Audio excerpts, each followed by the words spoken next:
Hi everyone, and welcome to my channel. So, like many young men today, I've struggled with dating, and there isn't any shame in admitting that. In fact, admitting that you are struggling is the first step on the path to success. And the second step is to actually get out there and make some fucking mistakes and learn from them. However, it's a common tendency for men to avoid getting rejected rather than aim to have success and do what it takes to get there, even if there is some pain involved, which there will be. Of course there will be. Not every woman is going to be nice. Some of them are going to be pretty rude to you. It would obviously be ridiculous to expect to have success with women without getting rejected first. Well, it's actually not as obvious as you might think, apparently. Here's a video from Wheat Waffles. Of the 10 girls I went on dates with from Daytime Conversations, all of them gave S tier or at the minimum strong A tier in their initial interaction. One of them said, "Oh my god, you're making me blush. You're already attractive too. This has never happened to me before. What's your name?" Another one was, "I'm way too nervous right now to properly speak. You can see my hand shaking, but I will happily go on the date you suggested and hopefully I'll be better for then. So take my number and message me."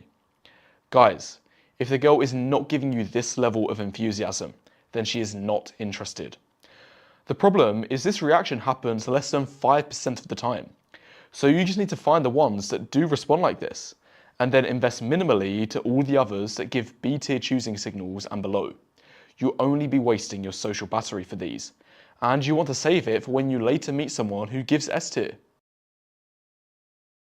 So, here's my issue with this. Wheat Waffles is failing to take into account that he doesn't believe it's possible to raise a woman's interest, which is exactly why he's not raising any woman's level of interest. He doesn't try.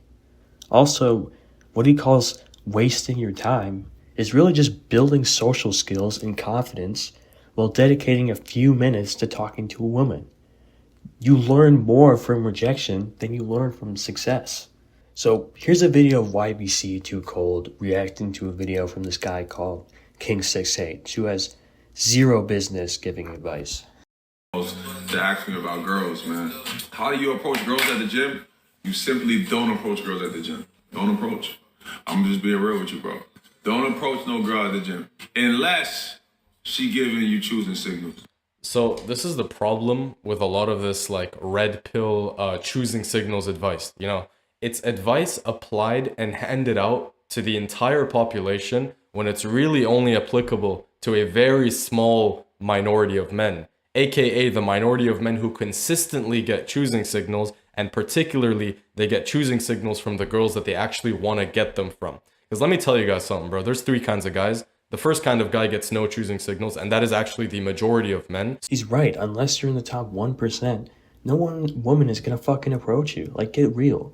That's not fucking happening.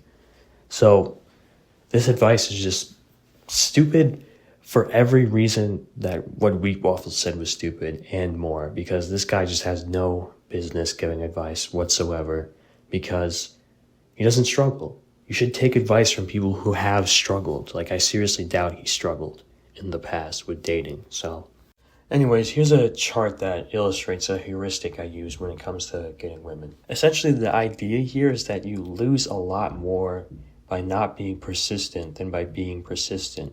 The opportunity cost of not persisting when you could have slept with a woman is a lot higher than the opportunity cost of persisting and getting rejected.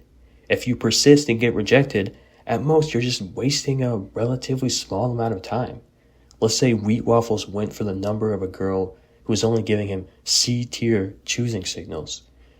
So he texts back and forth with her a few times and nothing comes of it. What does he lose?